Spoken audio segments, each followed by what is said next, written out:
It's the next level. Hmm? Ah!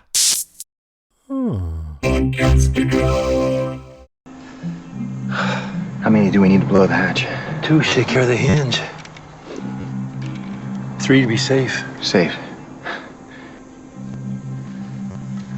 I'm removing the driest pieces to minimize our risk transporting it.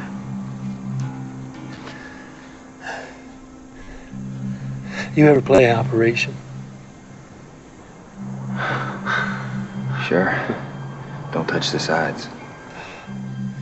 I always got nailed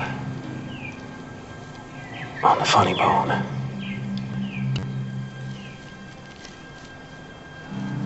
Bzz. You like to play games, John? Absolutely.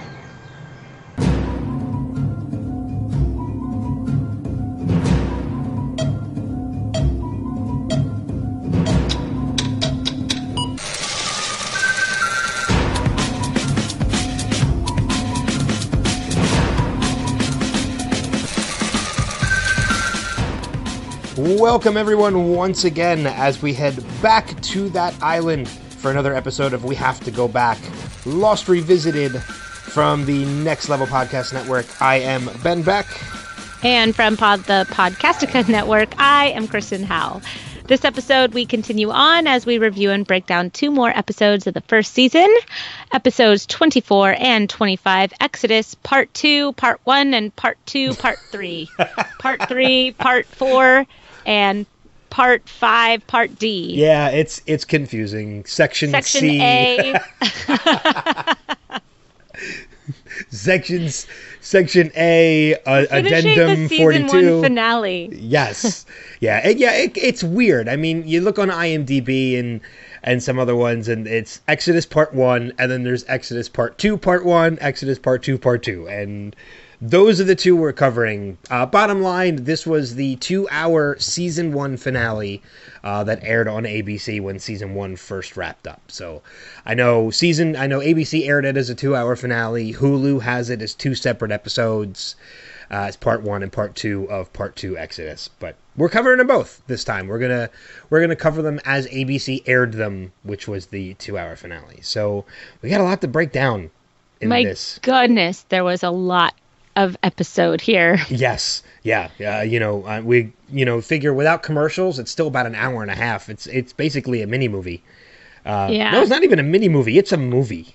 Yeah. I had my hand hurt from notes after it was over. Like, it was just, and then I would have a thought, and so I would press pause and I'd write out, my entire thought, and then I'd go again. And as they were talking, I'm trying to write as fast as I can. Well, see, that's why you got to do what I do and just have bullet points. No. Full on I don't trust my brain to remember stuff. Oh, well, okay. All right, but fair enough. So we're gonna do a top 5, spoiler full, in case you don't know this already. Not as in like we're gonna intend to spoil the future of the series, but I'm sure stuff will come up. No. I will. This episode, I will be actually spoiling a lot of stuff. I just want to put it out there. If you don't want spoilers, maybe you go to next week and we'll talk to each other then. Well, on that note too, I mean, it's fair enough to tell the listeners, we're doing a season recap next week, I believe. Yeah. Okay, and then we're gonna jump into season 2 shortly afterwards. I gotta look and see, because there's only a couple weeks left of 2018. I can't believe 2018 is almost over. I'm ready to kick it to the curb. Yeah, you've had a bit going on your end this year, as have I. Yeah. Oh no, I think 2018 brought the pain for everybody. It's like a body slam of years. It's even numbered years. 2016. If you will not, if you forgot, like, every celebrity died. Like, it was just the Queen got really ill. Carrie Fisher died. Was that 2016? Carrie Fisher's mom died. That was 2016. Wow, that feels like it wasn't that long ago. I know. Well, time moves fast when you're older. Stop reminding me of that. I'm older than you. Not by much, Yes. but Yes, but you are. I know. By like a year still. Yeah. All right. But yeah, so we're going to go through our top 5 of these episodes combined into one, and I'm sure we're going to have a ton of notes to talk about afterwards too, because, you know, there's so many bullet points I have. As you said, your hand hurt. I have a ton of bullet points for this one. And but let's just jump right into it, because Cool. we're going to have a little bit of time. It's going to take us a little time to get through this, so the more time we spend on this, the better it'll be. So top 5, starting with number 5, I'll kick it off to you. What is your number 5 for this season 1 finale? So my number 5 is kind of strange. It's I started thinking about the scene with Claire and Sun, when Sun asked Claire, what does Aaron mean? And she said, I don't know what it means. And, you know, the baby wasn't named until this episode. And it wasn't until she was screaming at Charlie to get Aaron back that we found out that she really had named the baby. And maybe she just yelled out the name, not knowing that that was his name or something like that. So I started looking into the name Aaron, and, you know, Aaron is a big biblical name as well. Aaron was the brother of Moses, and Moses led the Exodus out of Egypt. And he was there. So it says that Aaron was named in the episode titled Exodus. Okay, so Aaron was sent to meet Moses, who was his long-lost brother, to cooperate with him in all that they were required to do for the Exodus. And Aaron itself means mountaineer. It means a mountain of strength for others, and illuminator. Now, if you loosely parallel the long-lost brother aspect of it, I'm just kicking this off. Okay. With spoilers. Jack and Claire are long-lost brother and sister, and they don't know it, right? And Aaron is a part of that link. And so for Aaron to be named after somebody who had a long-lost brother, and he was named in the episode where that long-lost brother, you know, it was named, the episode is named Exodus, which is what Moses did. I just think that if I had more time to really flesh this out, which I didn't because this was something that I thought of this morning, that, you know, the biblical references here and the foreshadowing for Jack and Claire and kind of what they are from a family standpoint. Aaron being an others mountain of strength, where the others take the children, and who knows why. It all seems to have like this weird little circle connection. What do you think? No, I agree with you. You know, a lot of this, and this is one of the reasons why I really love this show. This is not the first time that I believe it's not the first time so far in this first season that we've got the religious implication into the story. I think it's definitely the deepest of all that we've gotten so far, but it's certainly not the last as well. Mm-hmm. It's far from the last time we get the religious implications into it. So I think the writers, you know, this is one of those things that some people could hear that entire explanation that you just gave and say, well, I think you're overthinking it. And this is that one show that I'm like, no, I don't think you're overthinking it at all. I think this is between, you know, Aaron being given the name Aaron, the show title being titled Exodus. I think, one, not only did the writers know exactly what they were doing by putting that all together, but it also leads me even further to believe something I already believed at this point, in that, you know, one of the biggest complaints that people have about this series is that they feel that the writers didn't know where they were going to go with it. Mm-hmm. And you mentioned, again, this is a big spoiler for the future, about Claire and Jack being, you know, half brother, half sister. And I think that, full on thinking even more about it, and because of what you had just revealed, the writers, even at this point during season 1, knew that connection. This was something they knew these two characters were connected in this way. This was in their back pocket the whole time.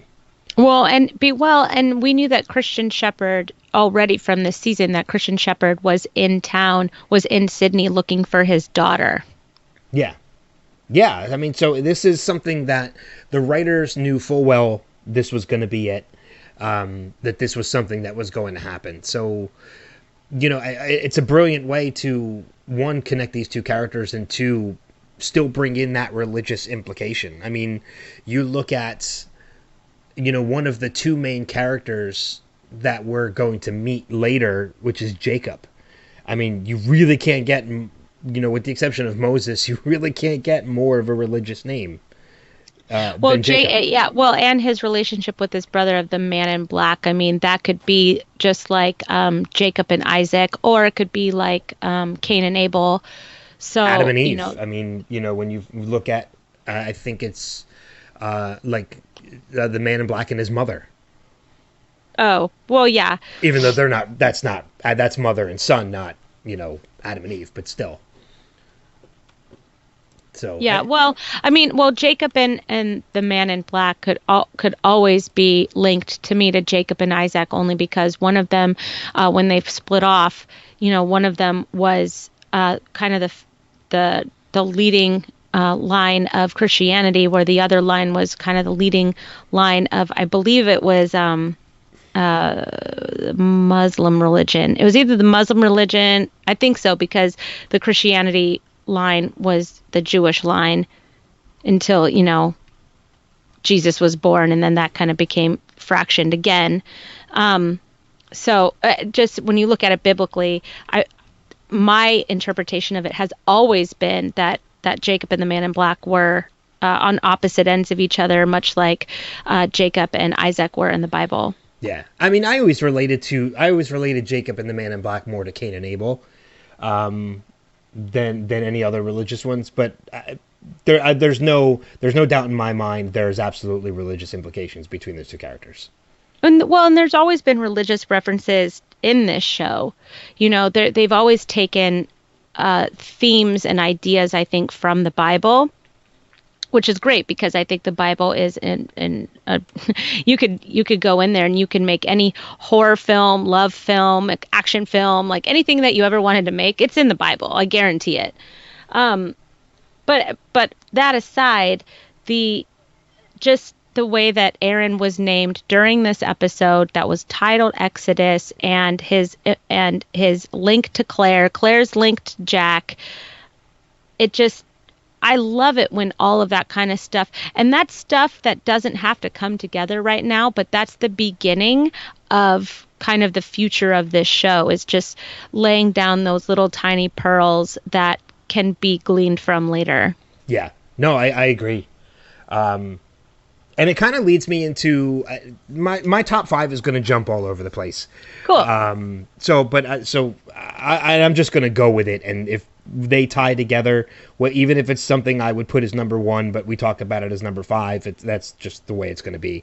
Mm-hmm. But it leads me into one of the ones I do have for my top 5, and that's, you make the connection.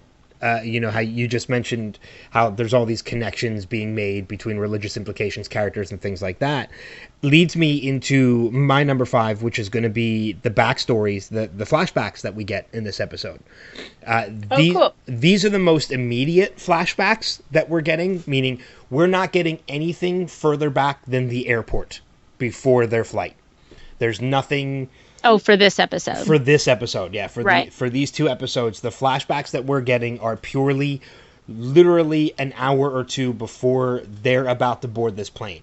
And this is really the biggest time out of all of them that we're seeing the real big connection of all these characters. And it's a very loose connection. The basic connection is that they're all getting on the same plane.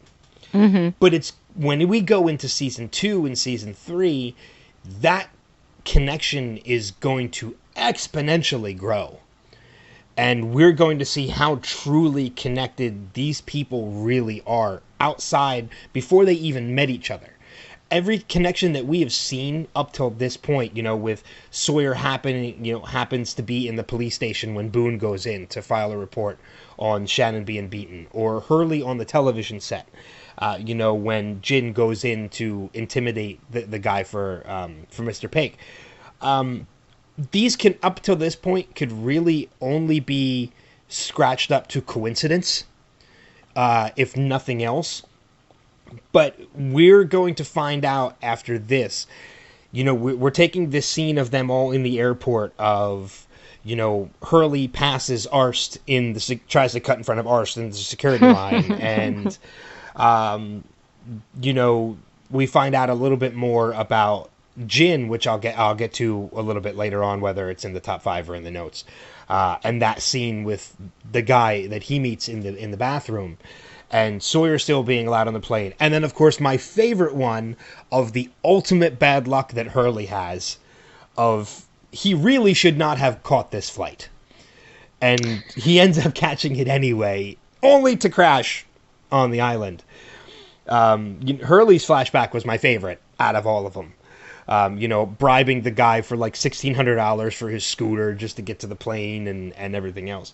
Can I read something to you? Yeah, sure. Sorry, I didn't. It's about Hurley. I was going to bring it up at some point, and I think this is the perfect time to read it. Were you going to talk about Hurley and the numbers at all? Oh, yeah. Yep. But you can go into it. It's fine. No, it's okay. I have it all like laid out in front of me. It's like a short little paragraph. But it just basically says, in room 2342 of his hotel, Hurley wakes up late for his flight due to localized power outage on his way, blah, blah, blah, blah, blah. And then it says, on the way to the airport, he experiences several mishaps, including a flat tire in which his car slows from 42 to 16, then 15, then 8, and finally 4. Arriving at the wrong terminal, he runs through the airport, passing a team of soccer players wearing the jerseys with the numbers in numerical order. He buys an electrical scooter from an old man for $1,600, manages to get to the terminal just as they're closing the gate. At gate 23, Hurley finds the blah, blah, blah, blah, blah. So it was gate 23, and of course we know it was flight 815. And then there was also the guy was wearing a hat that said Crazy Eights on it. Yeah. Oh, yeah. There are so many implications. And believe it or not, that's actually not even one of my top 5. So we can talk about that. Well, that's okay. You said that Hurley was like, you were just talking about Hurley. And I thought, well, this is a good time to just like say this just because I think that Hurley and the numbers are more closely connected than anybody else, any other survivor on the island. Well, I mean, and I think you're right, especially up to this point. But we do find out the numbers do play a very important part in the rest of the castaways. At least a small clique, not necessarily all of them. Again, we're going to be spoiling a lot this episode for the future of this season. But, I mean, when it comes down to the main core, Jin, Sun, Hurley, Saeed, Jack, Kate, and Locke, you're going to find out later their seat numbers. And their seat numbers are all 4, 8, 15, 16, 23, and 42 on the plane. Mm-hmm. So, these numbers play an important part for everybody, but I 100% agree. These numbers, oh man, these numbers play a huge part going into season 2 when it comes to the hatch. And I think that's kind of the point of this entire episode is just like it's laying the groundwork for the next season, which is really, really awesome. Yeah. Oh yeah.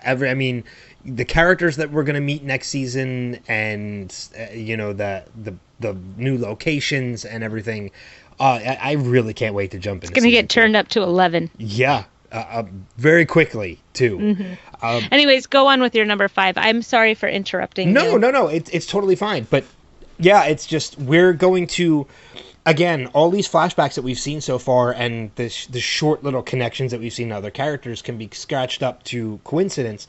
But you're going to find out as we go forward, they're taking this whole incident of them getting on the plane together and tying them all together into one particular connection of them all being on this flight.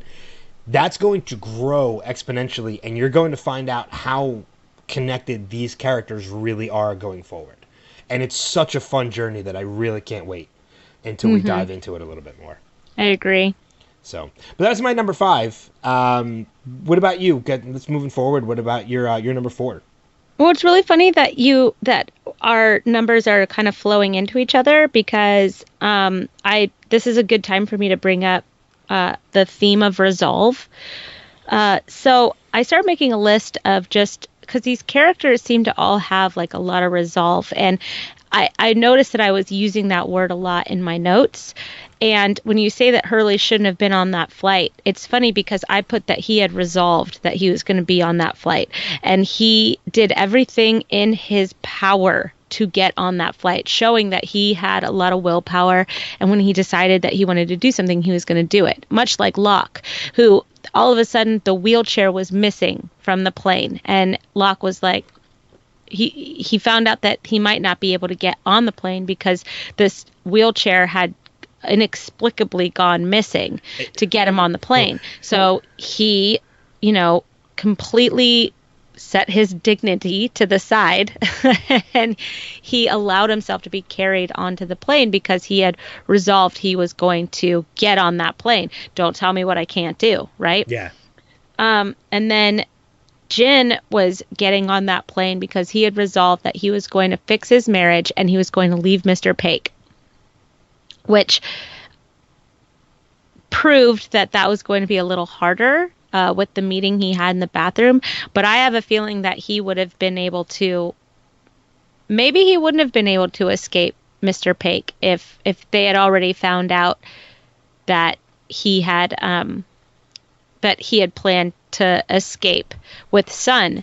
So probably his resolve to get onto the plane, to get to LA, to try and fix his marriage, him being on the island was that solution that he was looking for, which is interesting because I could digress into why the hell does he want to get off the island, but whatever. Well, it's fun. I'm going to interrupt you for a moment, if you don't mind. No, not at all. I want to jump backwards real quick to the whole wheelchair thing, because that was actually one of two nitpicks that I had for this that I never really thought about before, is that wheelchair is missing, but yet somehow it's on the island after the plane crashes. No, that was his wheelchair. They had a special wheelchair to load him onto the island. Okay, that's to load him onto the plane. I knew what you meant. But the other thing that I have as a nitpick, that one can be explained because that one wasn't as big of them. But the other one I had is, and this is kind of jumping into a completely different storyline for a minute, but on the Black Rock, when they find the crates of dynamite, this is a slave ship, as they find out, probably from like the 1600s. It's hundreds of years old. Mm-hmm. But yet somehow it had explosives written in stenciled spray paint on the side of the crates of dynamite. I didn't even notice that. I'm like, okay, I understand why you wrote explosives on the crate, because you somehow had to have somebody find them without opening them, because they were going to be opening them outside the ship. But you couldn't do something else than spray paint them with a stencil, because that's completely out of the time period. Yeah, you're right. You're right. Completely out of the time period. Unless it was put there, but we can go off on that. Yeah. But going back to the whole Jin and the bathroom moment and everything, and, realizing that he originally wanted to fix his marriage and, escape to LA, but he doesn't have that opportunity. He has that whole bathroom moment before they leave Australia. And one of the things I really did like about this episode is it goes from that scene into Jin being on the raft and looking so happy, and looking content and smiling, because you really start to realize at that moment that he's found his escape, and he's realized, because I think you're right. I think that he had it in his head that he was going to go to LA, fix his marriage, escape, and when he had that moment in the bathroom by that gentleman who we can only assume works for Mr. Paik, we had to, it was probably a rude awakening for him that no matter what I want to do, I'm not going to be able to do it. Right. And then he has that moment of calm and release on the raft when he realized, because he probably knows now, I'm no longer in this situation. And it's such a relieving moment, not only for Jin, but as the viewer. Because because as of Exodus Part 1, you've completely come around on Jin. You know, he was a character you kind of felt was very harsh, maybe even a little rough. But, you know, because of the whole scene with him and Son that we talked about last week, you come around on his character completely, that when you get that moment and you see that look in his face, you really feel that with him. And that was one of my favorite moments from this episode. Well, you know, I don't really like Jin very much. I'm kind of ambivalent towards him. Okay. I know. It's like you say every week. Jin is the worst. Jin is the worst. No, he's not. No, he's not. No, he's certainly not. Okay, so I'm going to just... continue on. I'm sorry. I didn't mean... Yeah. As quick as I can. So Hurley was resolved to get on the plane. Jin was resolved to get on the plane. John Locke was. Jack had an argument about getting his father on the plane and getting on that plane so that he could go bury his father, because he almost didn't get on the plane either. The U.S. Marshal almost didn't get on the plane because he had 5 guns, and he was resolved to get on the plane with Kate. Kate didn't want to be there. We all know it. Michael was resolved to try and be a father to Walt. Saeed was resolved to find Nadia after he was released from custody at the airport. Claire was resolved to get on that plane to find Aaron a family. Michael and Jin were both trying to save their family and get off of the island. So now we're away from just what was happening on the flight, right? So Michael and Jin, in hopes of saving their family members on the island, both of them had resolved to make that raft, to get off the island and to find some hope, find some rescue for their loved ones. And then Danielle wanted to get Alex back so bad that she stole Aaron. So she had resolved to kidnap a child to try and get her own child back. So I just saw like a lot of willpower and just a lot of determination in this episode, just kind of sprinkled throughout both hours. No, and I can see a lot of that as well. I mean, when I said like Hurley wasn't meant to be on this plane, I didn't take it as like he had no resolve, because he was definitely a man on a mission to get onto that plane. But it's almost as if he wasn't reading Destiny at the time, because something was telling him, you should not be on this plane. And he just was not listening. He wasn't having it. I would have decided, you know what? I'm good. Yeah. Clearly fate doesn't want me there. Not going to do it. I would have been the same exact way. I'd be, you know what? I'll wait on standby for another flight. I'm good. Like I'm call my mom and be like, let me tell you about the crap that's happened since I woke up and why I'm not going to be there for your birthday. Yeah, I know it's your birthday. I'm sorry I'm not going to be there. Here's why. Yeah. I would have given up already too. So that's just... Well, and that's why we're not meant for the island, Ben. I don't know if I ever shared this story with you, but this is kind of like one of the first times. My sister lives in Colorado, and I went to Colorado one year for Thanksgiving. I flew out to spend Thanksgiving with her husband, her kids, and such. And it was one of the first times I had ever flown by myself. I'd flown a bunch of times before that, but I was always with other people. And I just remember sitting in the airport the day before Thanksgiving and looking around, because Lost was on at the time, and looking around at everybody in the terminal and being like, okay, if this plane goes down, who am I going to befriend? Who am I going to, who's going to be part of my crew when we're trying to survive? And when I landed, I told my sister that, and my sister looked at me with this huge look of shame. I was like, what? I'm like, why are you looking at me that way? She's like, because you're a moron. If the plane went down on your way to Colorado, you're landing on the mainland. You're not landing on an island. Hey, man, you don't know that. That's true. We cover another show that the plane disappeared and came back 5.5 years later. So there. Well, that show also wasn't around at the time yet. Whatever. So, still holds. But my sister just gave me that look like, you idiot. That's okay. That's hilarious. That's hilarious. But it was just so funny that I was like, yeah, I wonder who I'm going to befriend.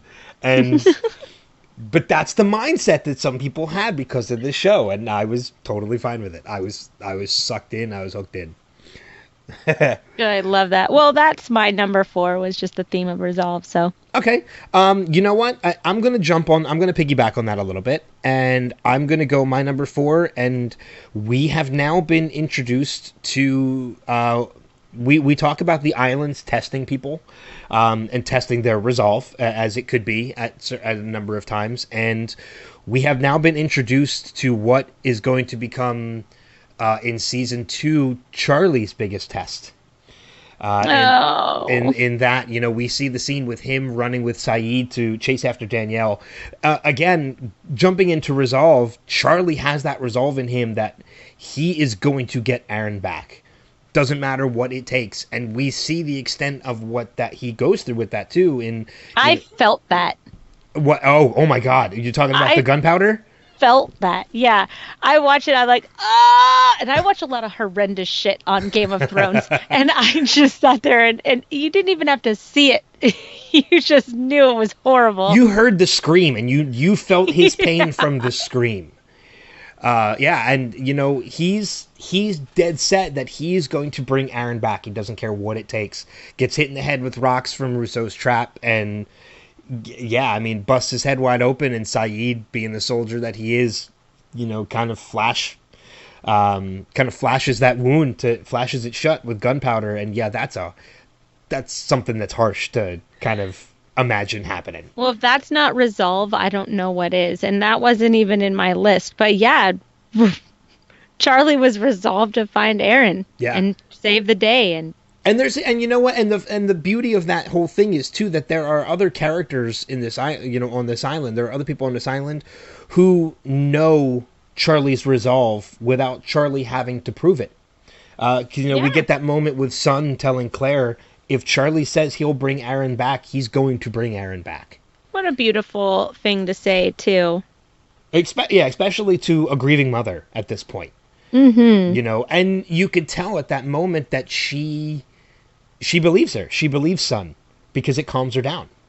Absolutely. And this is also a woman who at this point hasn't had her memories completely brought back yet, which we got to jump into the one memory that does come back, which is kind of ties into this too. But going back to what I was originally saying, we're going to see, in this chase of Rousseau, they come across the plane that fell with the with the Virgin Mary statues that are filled with heroin, and we get that look that I remember one of the first times watching this series, not one of the first times, their first time watching that series, and when Charlie, who is clean at this point, sees that, just the look on his face it was one of those moments where I was watching, I was like, oh shit. I'm like, please, Charlie, don't fall back into this.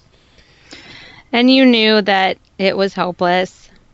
Yeah, you knew. I mean, it's one of those things that, once an addict, always an addict. Addiction is something that you fight all the time. It's not something that goes away. And knowing that, seeing this scene, you knew Charlie's challenge on this island, Charlie's time on this island, just knowing that there's heroin on it, just got 50 times worse. Because now he's going to have to fight it. And he's in for a fight into season 2. He's going to struggle with this. So and you just I had the same thing where you're just like, come on, dude, have it be different. Have it be different this time. Yeah, exactly. I know every other time it happens, but it's Charlie. Charlie can do this. Like, he's fine. So, I mean, all we've seen, but the last we see of it is, Charlie staring down at that broken statue with the heroin in it. And that's the last you see of it until next season. So there's no resolve on that before the end of this season. Oh, resolution. Resolution. Yes. That's okay. We're using the word resolve so much, I'm thinking I should start cleaning the carpet or something. That's right. It is a cleaner. That's my dad joke for you. You're ridiculous. I am ridiculous, but I'm adorable, so it's fine. I will not deny that at all. I will not fight you on that fact. All right, moving on to our number 3. What's your number 3 for this episode? So, okay, my number 3 is little, but it's basically, well, I'll save that for later. No, we're going to talk about it. We're going to talk about it right now. Is the events at the raft and the introduction of the others. Oh, I have that. We're going to combine our number 3s then, because one of my top 5 is also, I just called Meet the Others. Yeah, Meet the Others. So we meet a man that has no name right now, but his name will be Tom Friendly. Mr. Friendly. And he is not so friendly. We're going to find out. Well, Nope. He took a boy from his father. Fuck him. Okay.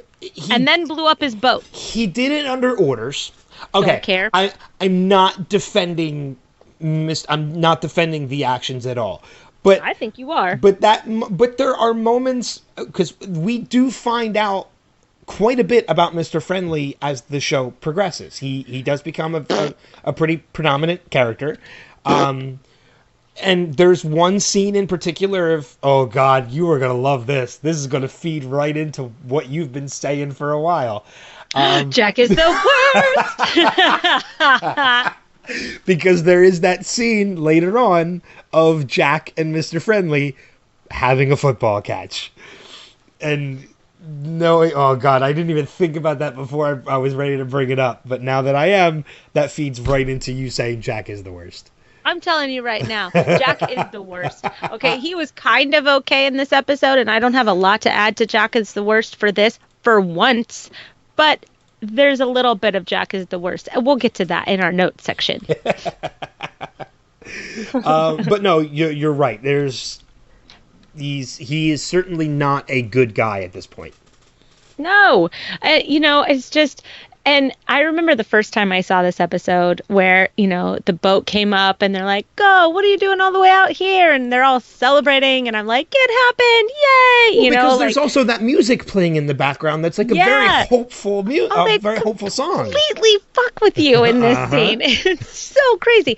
And, it was just, Sawyer had a hand in it. Jin had a hand. Like everybody on that raft had a little hand in it, and it was so exciting. And then all of a sudden, Officer Friendly, he says, "But we're going to have to take the boy." And you could see everybody going, what? Even what? Jin, who knows zero English, he knows, oh, shit's about to go down. Yeah. Yeah, exactly. And Michael is just like, what? No, what?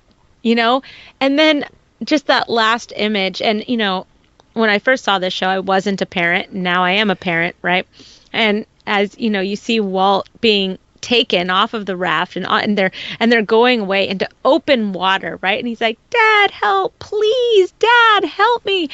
My heart is just like I don't know what you do in that moment. The boat's been blown up. You're in the ocean, and knowing my instincts, I would start swimming after the boat, thinking I could catch up with the boat. But then it's like, if I swim too much, now I'm in open water at night in the middle of nowhere, right? And so it's like, you have to watch your son go away, because if you swim after him, there's no telling if you're ever going to find that boat again, because that raft, while it did explode, there was very little fire left to it. So if he had swam too far, it is possible he never would have found his friends or the raft or anything like that. So all you could do there is just float in the ocean and scream your head off. I mean, there's nothing else that you could do. It's like this helpless feeling that I felt in both father and son screams. And then you think about the fact that how they started, and you see how they started, where he's trying to give away Walt to his mom, and they're barely talking to each other, and and then you get these flashes of Walt is finally telling Michael, my mom was wrong. You should have been in my life. You should have been my dad. And they're so close now, and the others fucking took that from them, and it wasn't right. It just wasn't right. But did you notice that Michael said that they were 15 miles away? No, I didn't even pick up on that. So another reference to the numbers. Yes. But I have a question for you. Okay. Before you talk. Sure. Why on earth was Michael so upset that Sawyer had that gun? I thought about that too when I watched that scene. And I don't think necessarily it's the fact that I think he was probably more upset about the fact that he didn't tell him. Like, I think he kind of understood why he had it. Mm-hmm. But I think he was more, because obviously by the fact that he gave it back to him. I think the fact that he gave him the gun back, he understood why he had the gun. It was for their protection. But I think it's the fact that he didn't reveal that to him. Like, hey, I brought this on board to protect us. He didn't feel like... I think Michael felt kind of betrayed in that Sawyer couldn't trust him with that information. Betrayed or micromanager? Could be a little bit of both. Because he's just... I don't know. I just feel like Michael is somebody who, if he were to be your boss, your life would be pretty miserable. Yeah. Well... No, I agree. You know what? Thinking about him that, and Jim yelled at each other constantly. Yeah, and I mean, and you're talking about, like, there's definitely a breakdown in communication between those two characters. So there was, not only because of that breakdown was it a little more impossible, but I think Michael just didn't have the patience that he could. Well, he doesn't have the patience for his son in the beginning. He doesn't have patience for Sawyer. If Sawyer makes, I mean, Sawyer didn't make the mistake of the bamboo rod slipping off when they were trying to get the raft into the water. But Michael is very quick to shift blame on another person. I think I have yet to see him own up to anything. I mean, even when Walt said, well, why weren't you in my life? He said, well, your mom didn't want it that way. It's like, dude, the mom is dead. Okay, his mom is dead. She can't defend herself. 6 weeks ago. Like, maybe you just say it just didn't work out that way, or we thought that maybe it would be better if you had two parents in the same house, or with Brian, or whatever, right? Or blame it on Brian because Brian's an a-hole. We've learned that. But why are you bad mouthing the mom? It's like he's not owning up to anything, even when he's going to be a father, and he's got to take his kid back to LA. Rather than switch around his life and see if work can, like, work with him and kind of the new normal for Michael, he just wants to Mom, it wasn't supposed to be like this. I think you should take him. Yeah. So I still honestly have yet to hear him own up to anything now that I think about it. And I'll have to think about it some more. Maybe he has, but he's a very blame shifty kind of character. I think you're right. I don't think he's owned up to anything at this point. I think everything that has happened, he's pawned off onto someone else. It was Locke's fault that he wasn't close to Walt, or it was Jin's fault that Son could speak English. Who knows? I don't know. Yeah. No, and I agree with you. It's a point I definitely see the more I think about and the more I look back at everything. And I think you're right. I think it could be a little bit of, column A of him feeling betrayed that Sawyer couldn't trust him with that information, but two, the micromanaging aspect of that he should have known that information. Mm-hmm.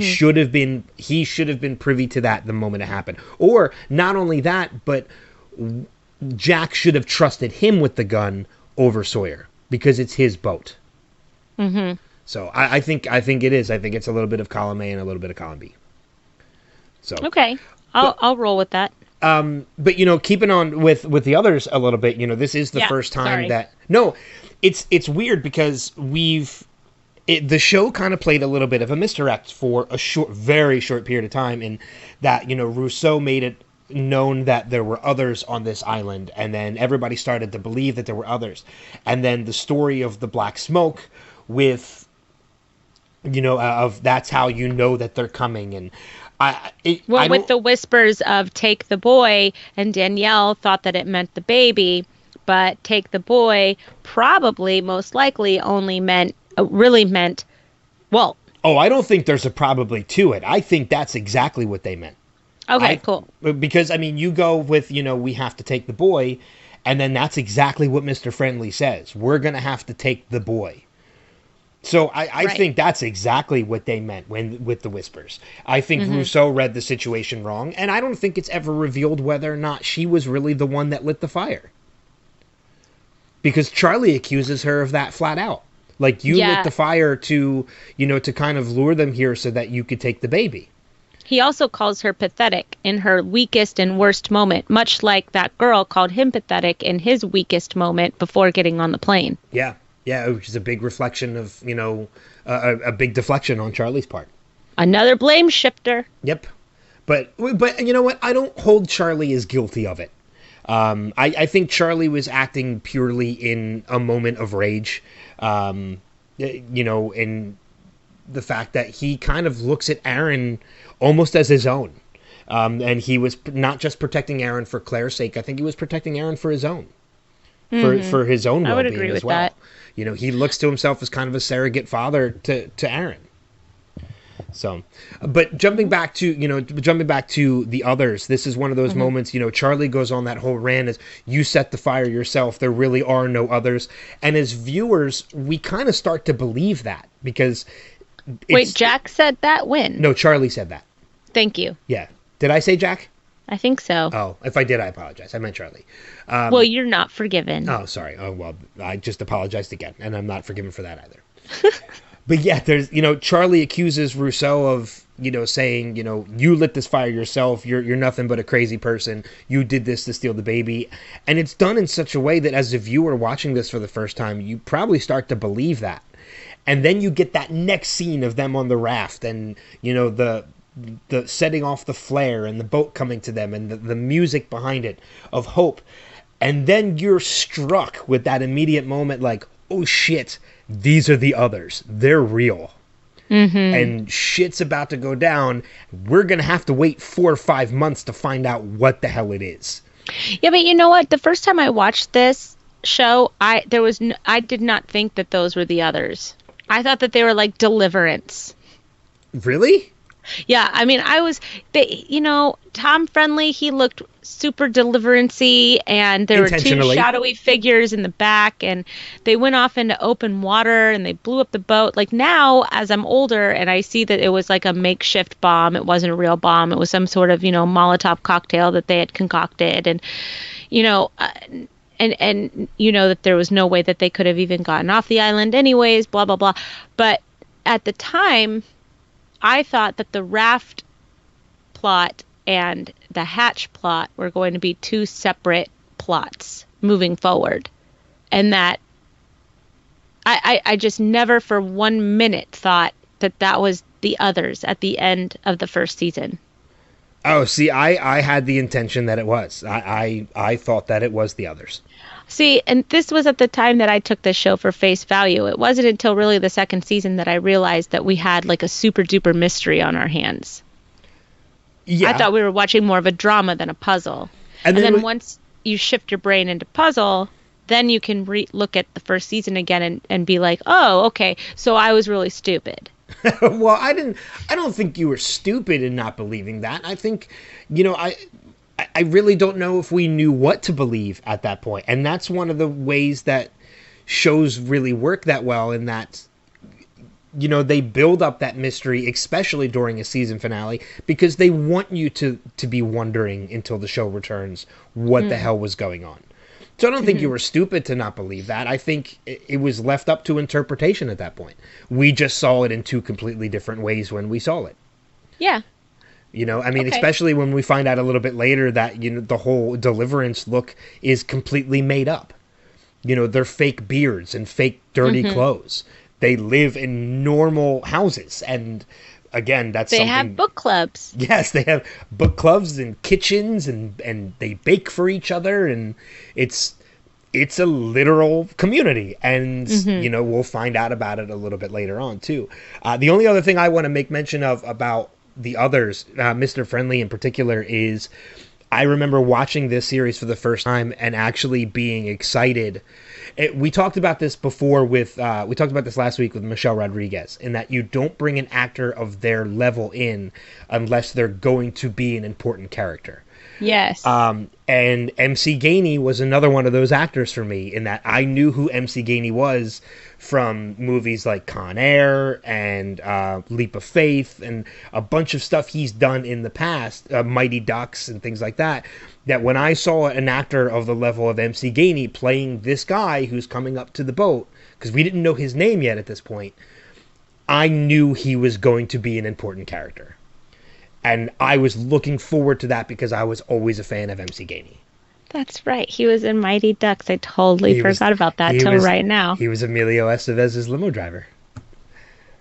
Mm-hmm. That drives on the ice with all the ducks in the limo. I just love Mighty Ducks so much.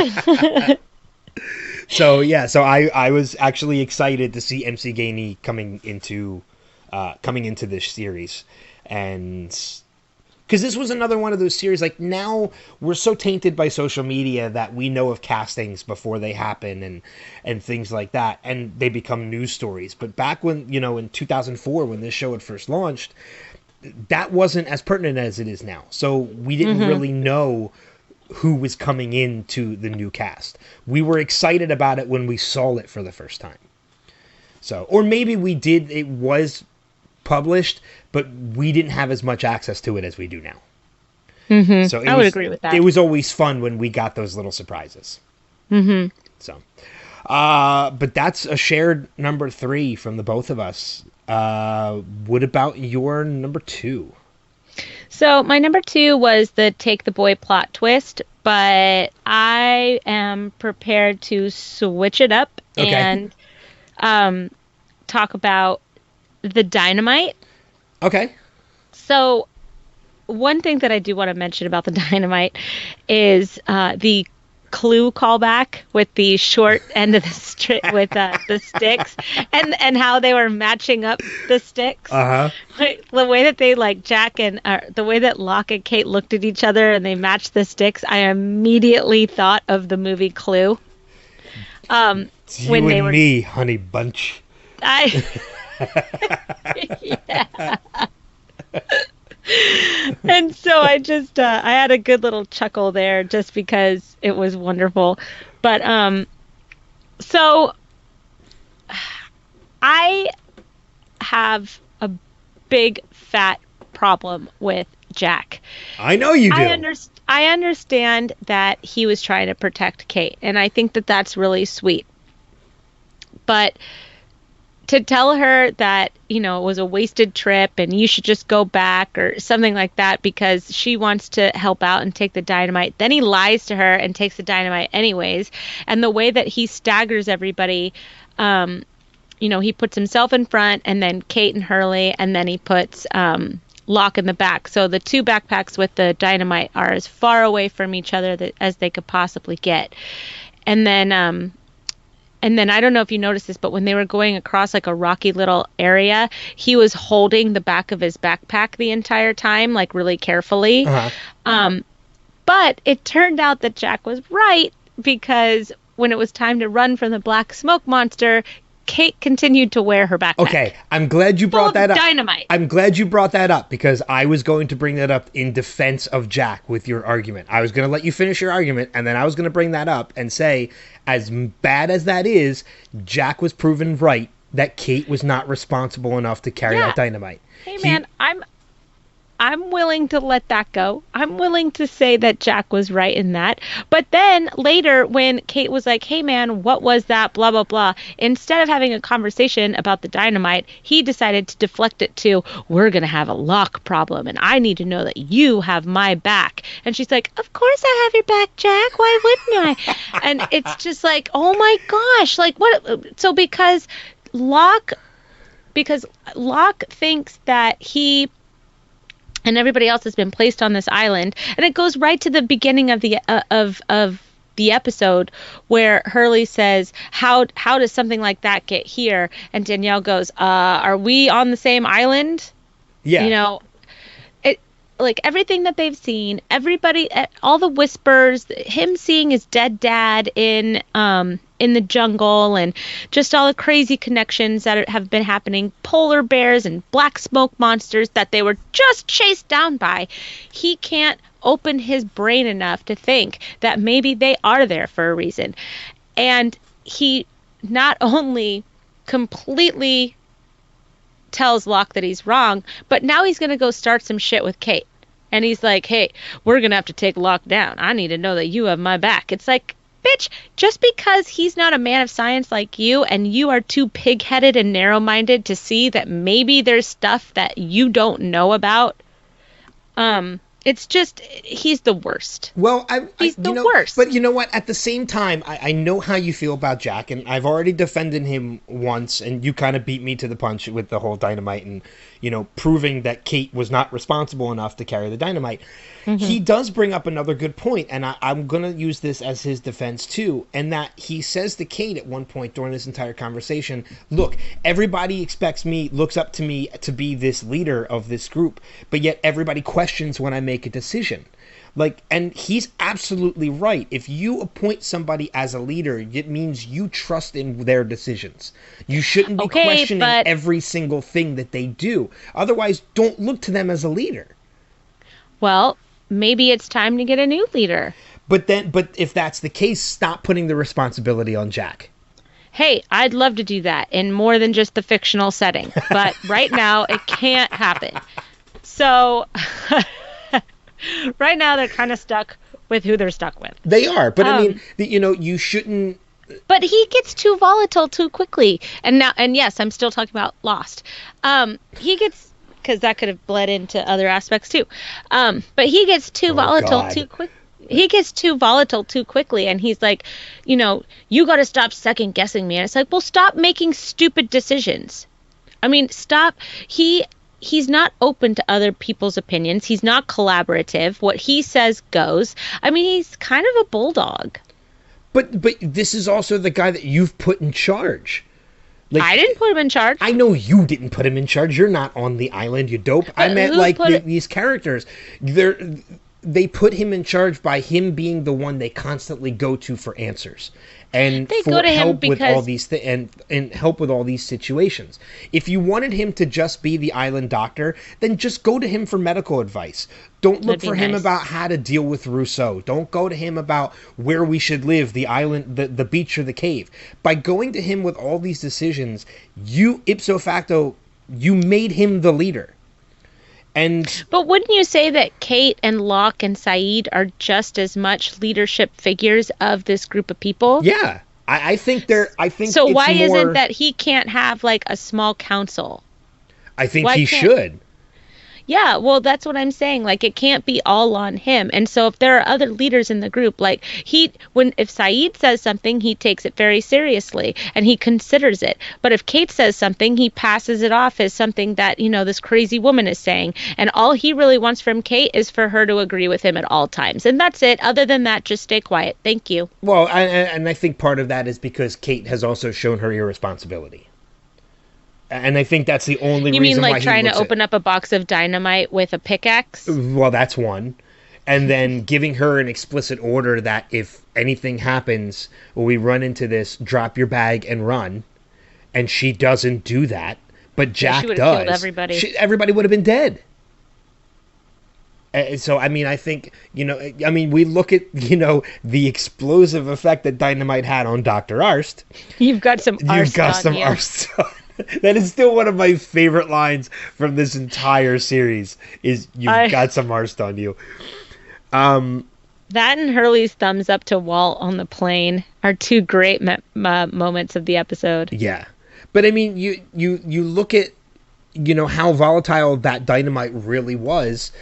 If she had just taken one running step forward, there was a chance they would all be dead. Mm-hmm. They'd all be dead.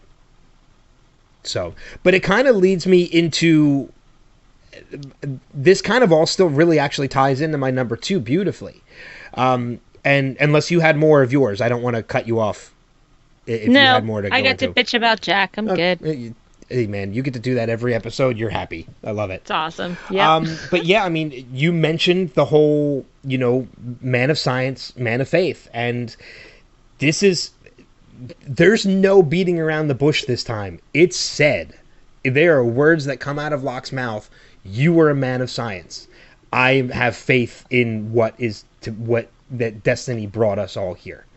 Man of science, man of faith. It is not just a lesson or a theory that we have at this point. It is gospel at this point. They have said the words. It's the name of the next episode. Is that the name of the season premiere of? Yeah. Of season 2? Okay. So, I mean, yeah, but, I mean, it goes into it, too, is in that I think this was something I had brought up last week with the Black Smoke Monster, or the island security system, in that I wasn't sure we had ever anybody had been face to face with it yet. And I think it's confirmed now that I was right. I think this is the first time Locke has ever really looked it in the eye. Because you can see that look of fear in his face when he sees it for the first time, when it's hovering over him. But he does have that, even in moments like that, and this is going to show you like the true man of faith that he really is. Even in a moment when he is at his worst fear, like he is staring death in the face, he still has that faith enough to say to Jack, you should have let me go. I would have been fine. Meaning, whatever would have happened was meant to happen. If this creature or whatever this is was supposed to take me, or it took me, then it was supposed to take me. You know, it was supposed to drag me down in that hole. And at that moment in time, watching the series for the first time, you feel like Locke is crazy. But as this show progresses, I don't think so. You didn't think he was crazy at that point, at that moment? No, he was a paralyzed man that can now walk. Okay. I'd be open to possibility as well, just like him. But as we progress further into the series, I'm full on believing he's absolutely right. He would have been fine. Yeah, it would have been a much shorter series. Well, yeah, because everything that happens to his character later would have happened a lot sooner. Yeah. So, but that brings up an interesting question, though. Do you think that was the intention of the smoke monster grabbing him? Yes. You think it was to do what happens to him later? Yes. Okay. All right. I'm just curious. So I don't see another reason. No, I don't really. I can see, again, I can see it as it took Locke because it feels a connection to Locke and the island, or it was to do what it does eventually do. So, but you know what though? It does bring up another question, in that when it does do eventually what it does to Locke, in that it takes the form of Locke. That's a big spoiler, because Locke is dead. What would have happened had it happened at that moment? Would it have killed Locke and taken his form, or would both have survived? Because I have no idea. Because we find out later the only reason it takes Locke's form is because Locke is already dead. So, I have no idea. You know, would Locke have still survived and it still would have taken Locke's form, or would it have just teamed up with Locke and become a part of Locke? You know, it's an entirely different situation at this point of what really would have happened had Locke gone down that hole. We know he would have survived. Well, we believe he would have survived, but I think the outcome would have been different, and I just don't know in what way. So, but that is my number 2, which leads us to. So I have a question for you before we leave the dynamite and Locke. Okay. Lack. Jack and Locke. Why do you think that Locke did not tell Jack that he was paralyzed when he was when he was having that argument with Jack about because everything? When he flat out calls Jack a man of science, I think he still kind of keeps that to himself because they're empty words to Jack. I think he knows that Jack just wouldn't believe him because he's a man of science.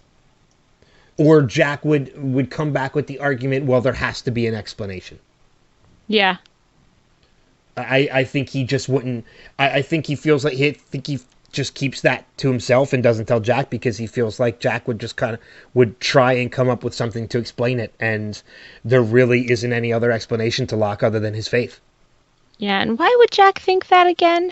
Oh, yeah, because he's the worst. So, but yeah, I think I think he just doesn't. He didn't trust Jack with that information because he just knew it would be a waste of time. He's only told Boone this information, right? I think so, yeah. Crazy.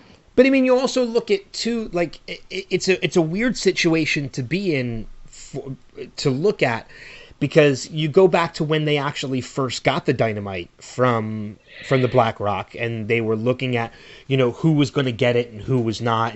Kate arguing with Jack about, I'm going to carry it. No, you're not. I'm going to carry it.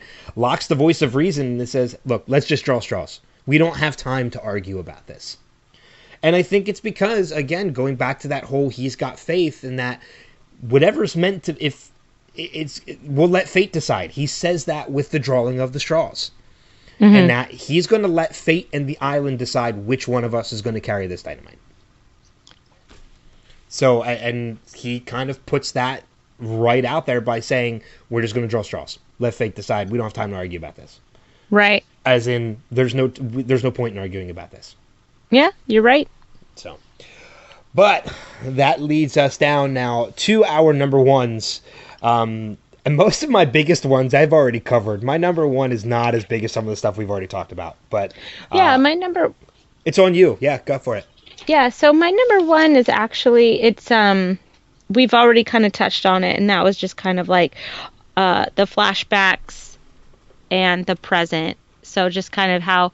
I really liked how at the end they were showing everybody loading up on the plane, and the tight smiles at strangers, that you give to people that you're going to have to sit next to, but you don't really want to engage with them, kind of thing. And, Ernst helping Claire, and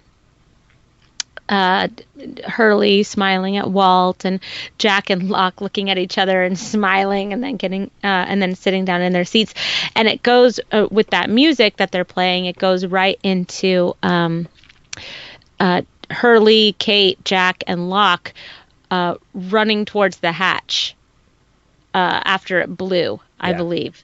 And it just shows, how they went from this real weird, kind of socially accepted, tight smile, plain situation that we all find ourselves in from time to time, to this, like, we're going to get some dynamite and go through the jungle and blow open a hatch, and we're all going to be, we're all surviving together. And, it shows Charlie coming into the caves with Aaron, and this whole community that were strangers not too long ago. Now they're kind of like rallying around Claire and Charlie and Aaron, and, Shannon's running to Saeed. And there's just it's just this tight-knit little group of people at the end of this season, where we began in the beginning, where everybody was strangers and nobody knew each other's names.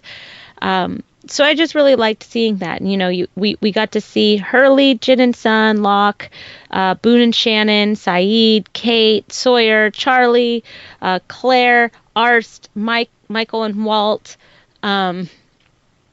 Correct me if I've left anybody out so far, but we got to kind of see them in the airport and getting on the plane and going through security and just kind of being strangers. Yeah, we're seeing our key players at this point.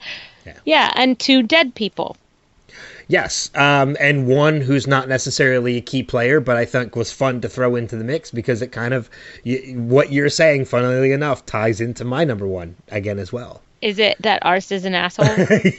Yes. And it goes into Arst's rant about there's a clique on this island.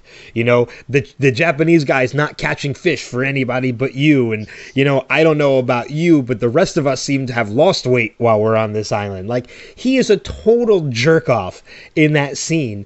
But he's making a very valid point in that there are... I don't know. I mean, if he was pleasant to be around, then maybe he could hang out with other people. But it didn't even sound like the teachers that he worked with wanted to sit with him at lunch. So that's an Arst problem. But I mean, he is bringing up another point in that there are 40-something survivors of this plane crash, and we're only seeing a handful of them. We're only seeing, 7 or 8 of them as key players, and they're all in a clique together. They're the only ones that go out on the missions. They're the only ones that we see are falling into these desperate situations at times, which is bad for them and good for the rest of the survivors, because they're not falling into it, unless they're Scott/Steve getting killed on the beach. But Scott/Steve. Which comes up yet again in this episode, which I love. I know. But it's, while he is being a total jerk off in this scene, he's making a valid point. There is definitely a click, but it's not necessarily a click in that, these people are just looking out for one another and they don't care about anybody else. We're going to find out later it's because these people are the ones that are connected. Everybody else, I think, literally, as bad as it sounds to say, they're just collateral damage to this situation. Mm-hmm. They are really just collateral damage. Arst was a red shirt. Yeah, and that's what the rest of these people are. They're people who, while these 8 people were meant to be drawn to this island, and this is the way they were brought there, was this plane crash, these are some other people who also just happened to survive. And that's, I think, what it boils down to. Well, Arst did have a reason to be there, though. I mean, he was a teacher. He knew about the dynamite. He got to give his last teaching lesson, and then he did exactly what he shouldn't have done. What he told everybody not to do, which was to treat it, with a cavalier attitude. He was waving it around like it was a baton or something, and then it exploded. But you saw Jack later wetting down a shirt and wrapping up the dynamite exactly as he was taught. So, I mean, Arst did serve a purpose for the island. He was one of those island sacrifices. Well, probably. yeah, once his purpose was done, the island was done with him. And got rid of him. Nikki and Paolo have a reason for being. I don't know. God, do we really have to talk with a straight face? It's going to be fun when we get to that Nikki and Paolo episode because I hate them so much. We'll be talking about Manifest a lot that episode. Let's hope it's back on the air by the time that episode comes around, so we can talk about it.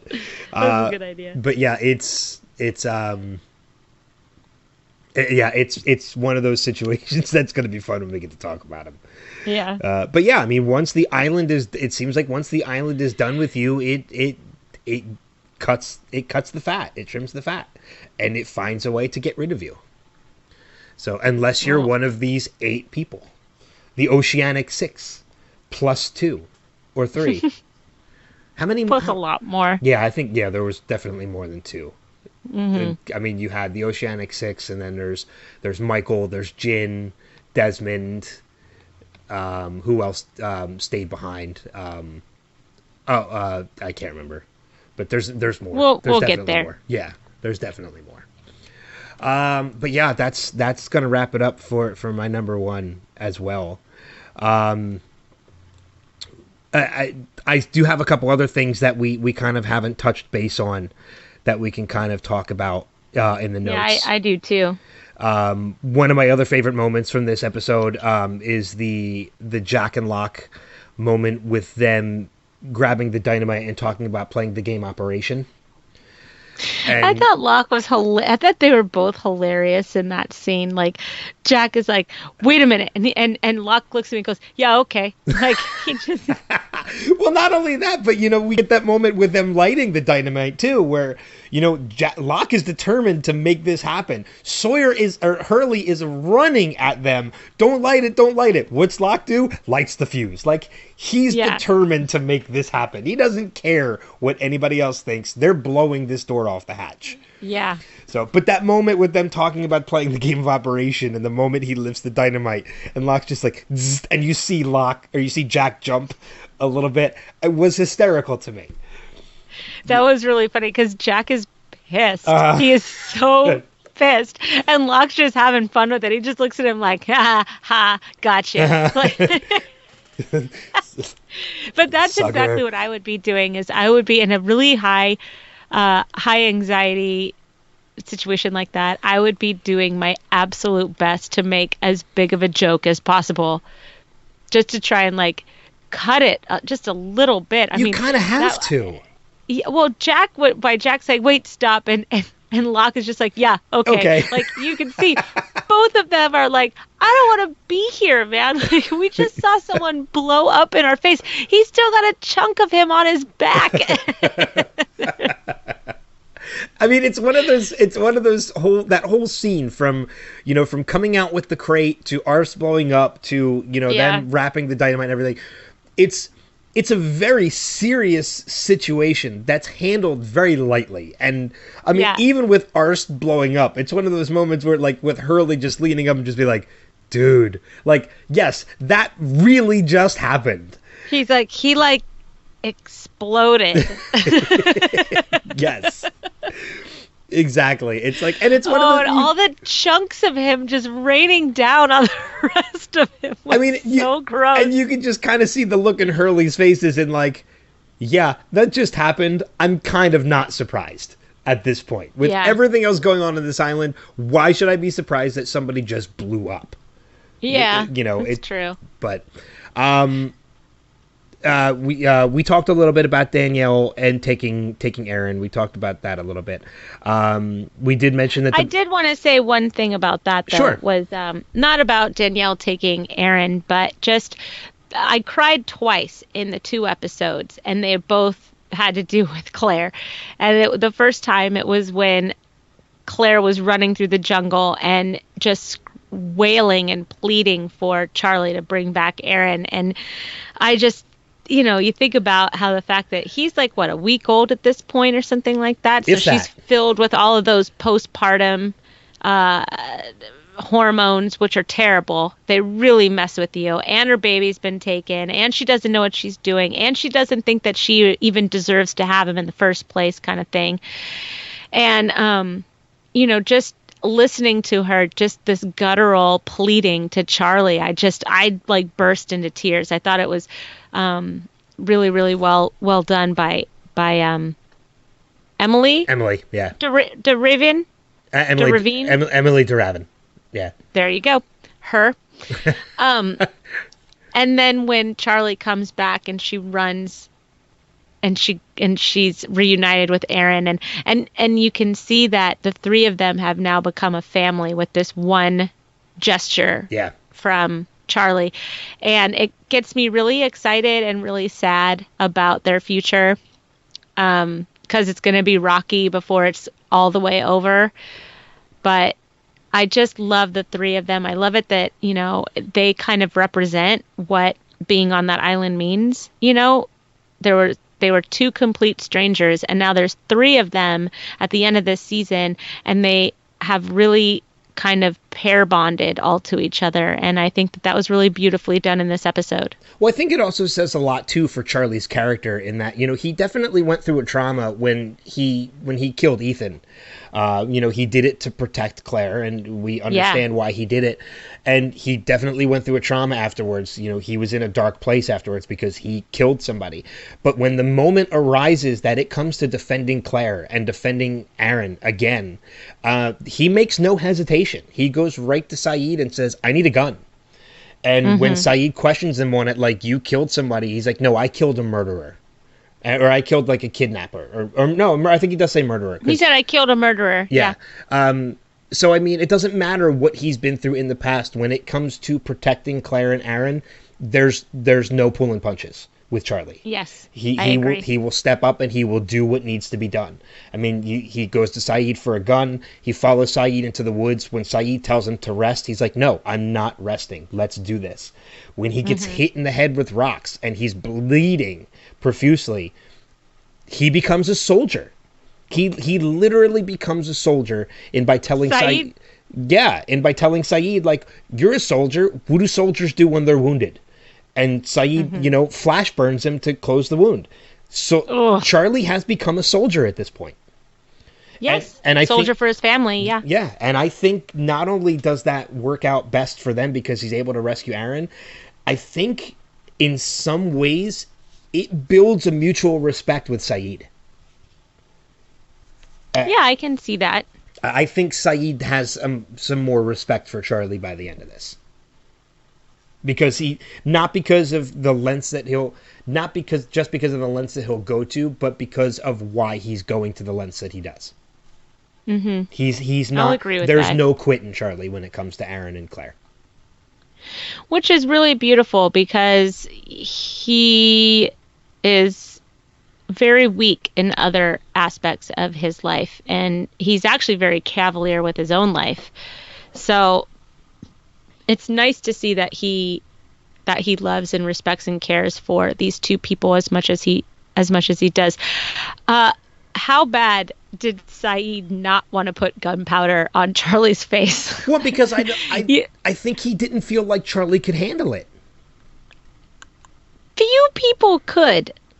Oh yeah, and I think that's this gunpowder and fire.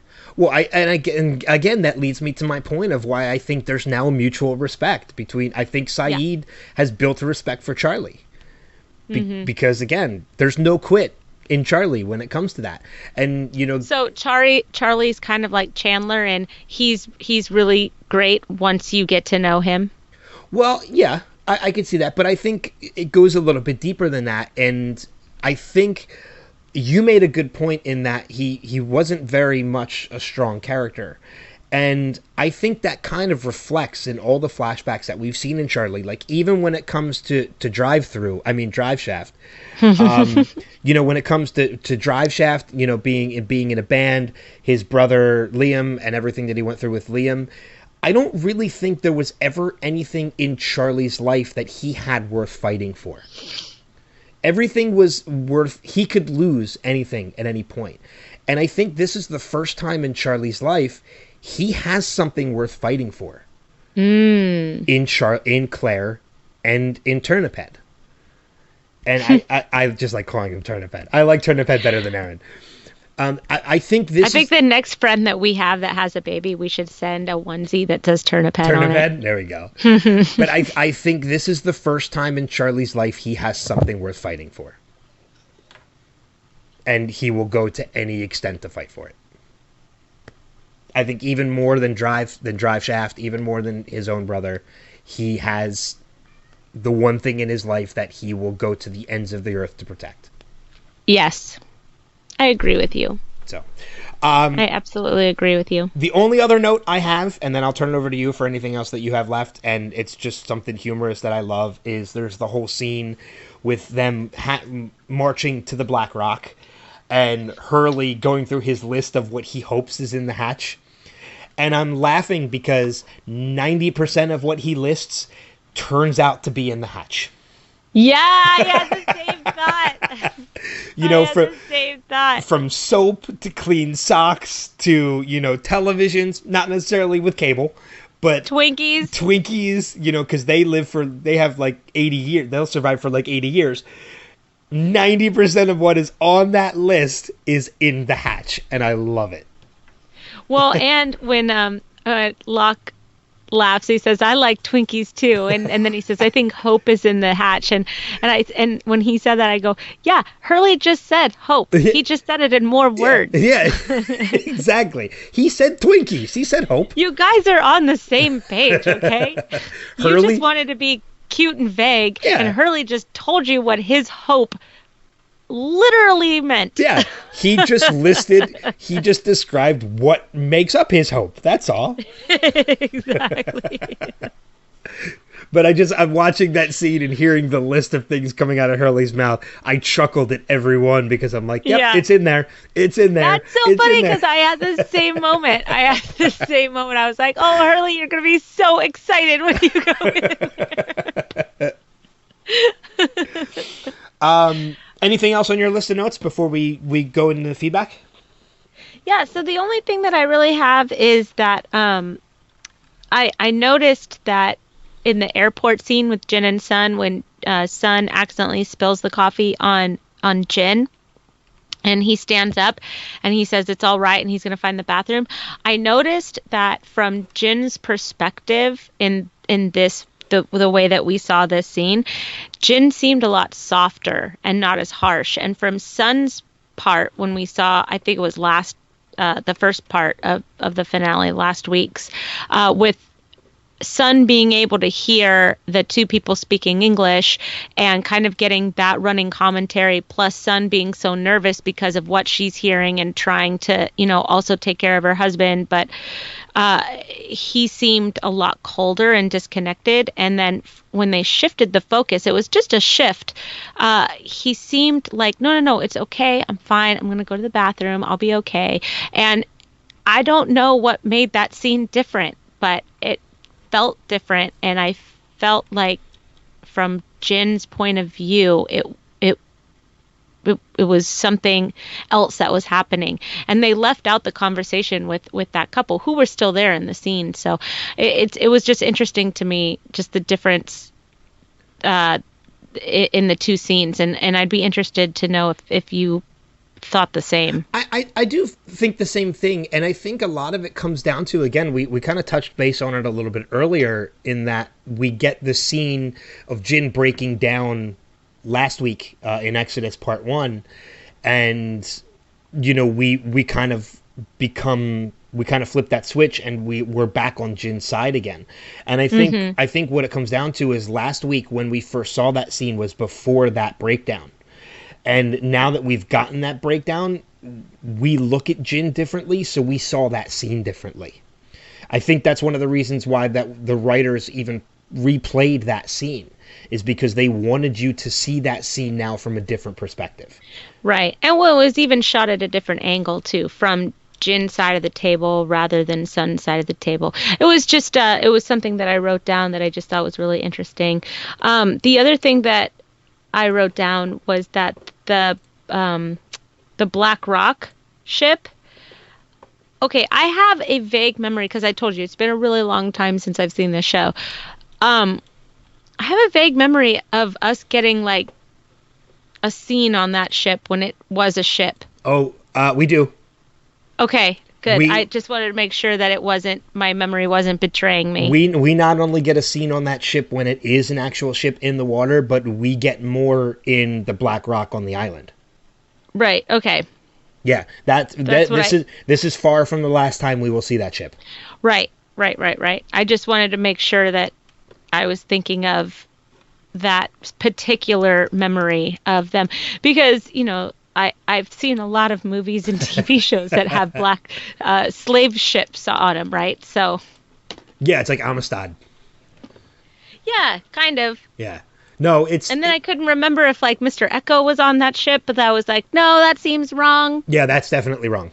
Yeah. It's not Mr. Echo. I didn't know if maybe he was having like a fever dream or something. This is like, so my whole brain was just like, okay, I'm too mixed up. Kristen, just concentrate on this particular episode and then we should be fine. But the Black Rock slave ship, that's really hard for me to say. Say that 5 times fast. No. Okay. Does come back in a flash way back. Oh yeah, a way flashback.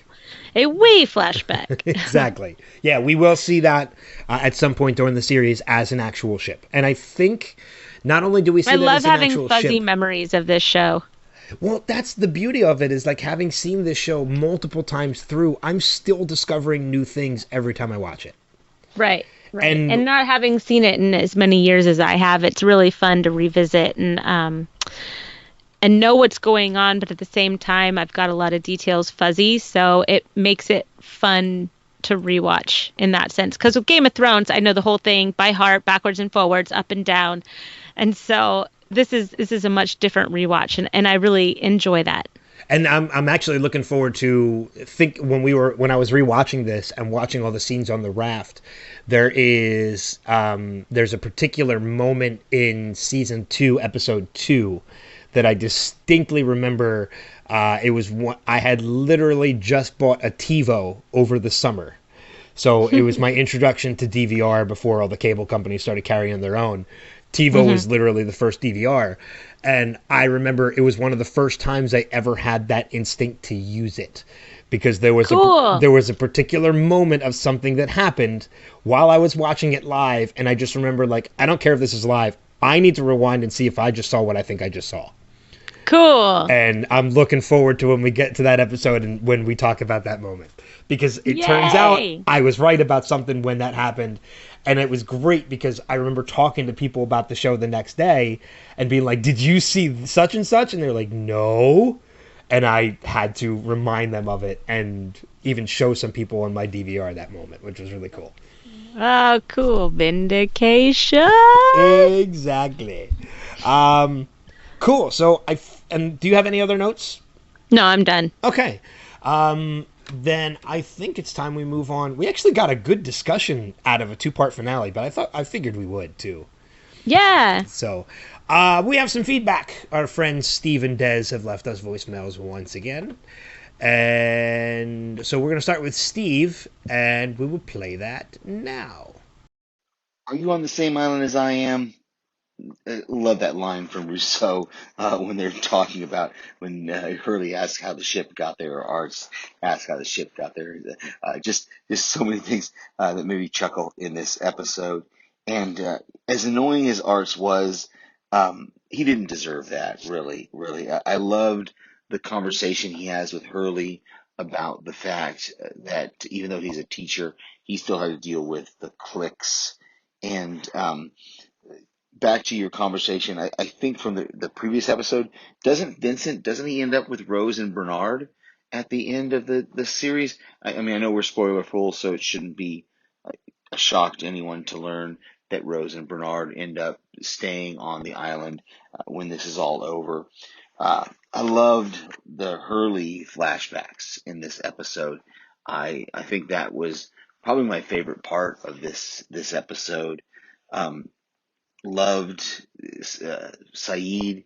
He's so practical and pragmatic, but yet when he's dealing with Shannon, there's a romantic side of him where he says it's not a burden if I carry it, and then he takes the pack to lead the hike, but yet he and Charlie go off and they find Rousseau where she was trying to possibly trade Aaron for her daughter. Not sure exactly what was going on there.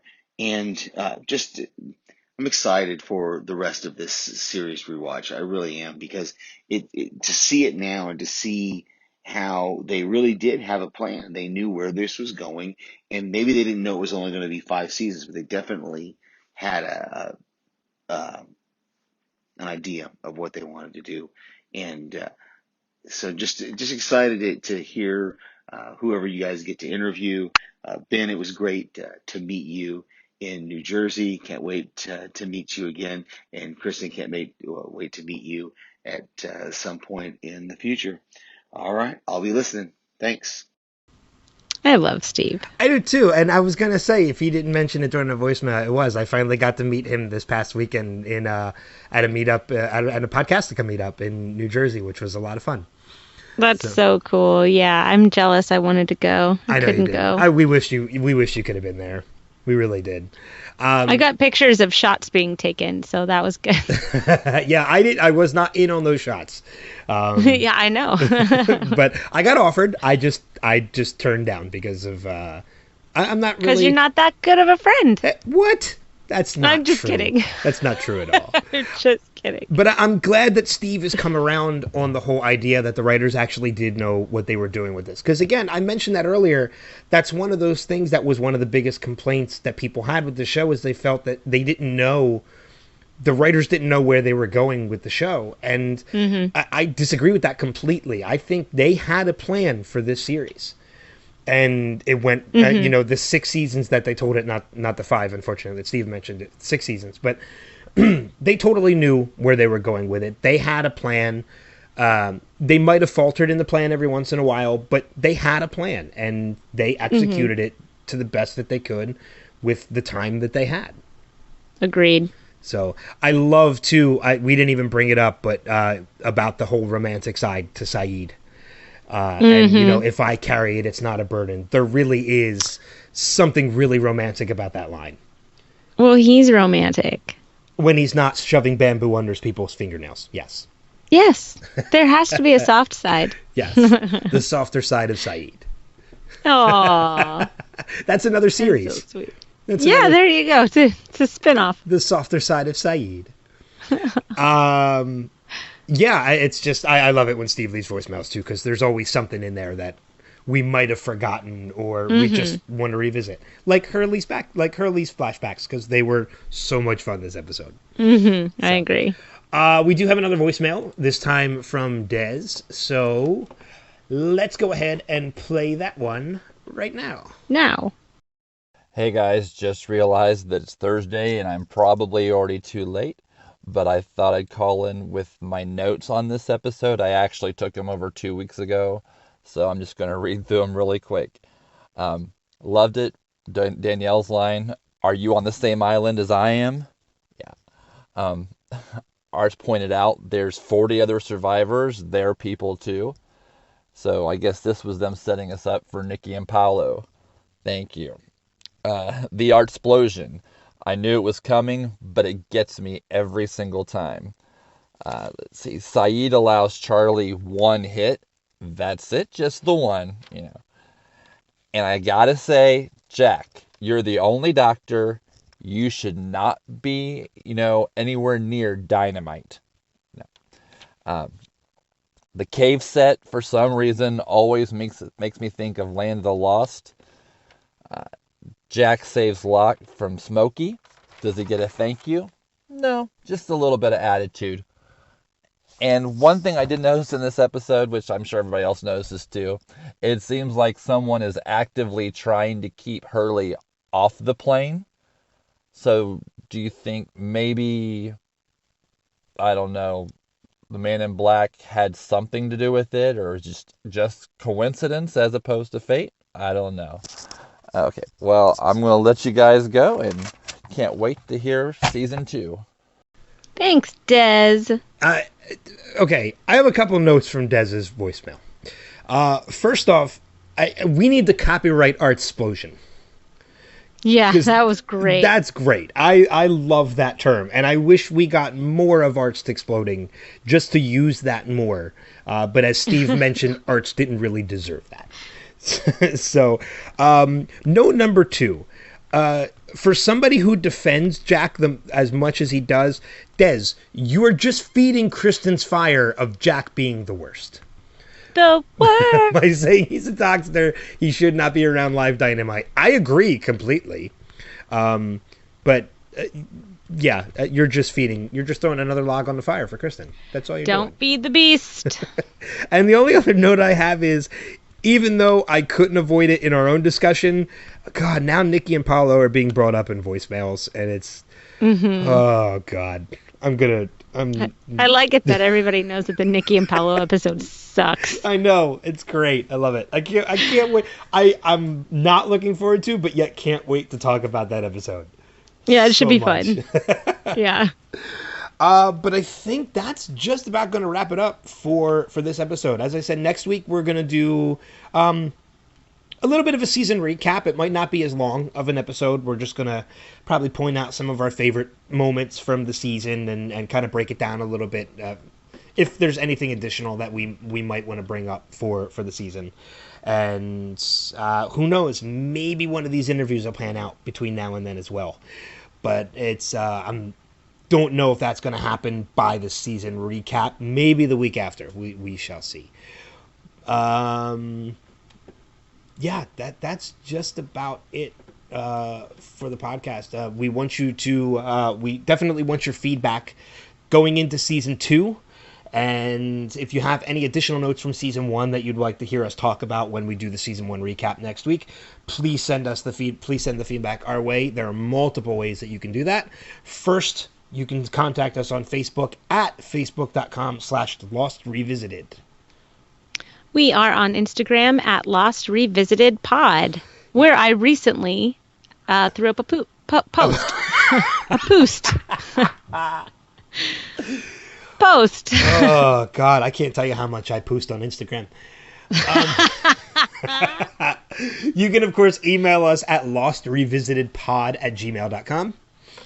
If you want to leave a message, you can record yourself and send it to our email address or on Facebook Messenger. And last but not least, we want you to check out not just this podcast, but all of the other great podcasts and content we have both on the Podcastica and Next Level podcast networks. So, yay! There's some fun stuff coming, at least from the Next Level side, into 2019. A bunch of new podcasts coming, joining the network, which is going to be a lot of fun. Cool. We'll have to plug them when they start up. Nah, we don't have to. Okay. No, we will. We'll let them fend for themselves. Yeah. But this has been fun going through season 1, and the show is only getting bigger and more intense, especially into season 2.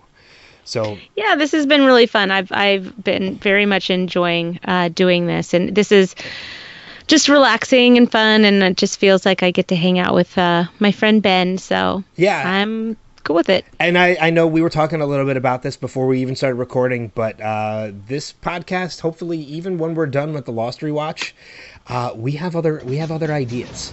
So we're gonna keep going even after we're done with Lost. We don't know what direction yet, but we'll come up with something. It'll be a direction. Yeah, it'll be in some direction. But that's going to wrap it up for this week in the podcast. Again, remember, send us your feedback in any way that you would like. We would love to hear it. Leave us a review on iTunes as well, because we can read that on the podcast as well. But until next time, we'll see you further down that rabbit hole. Take care. Bye.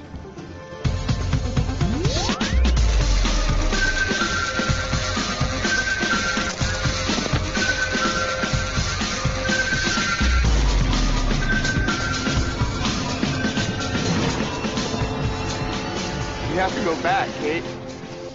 We have to go back!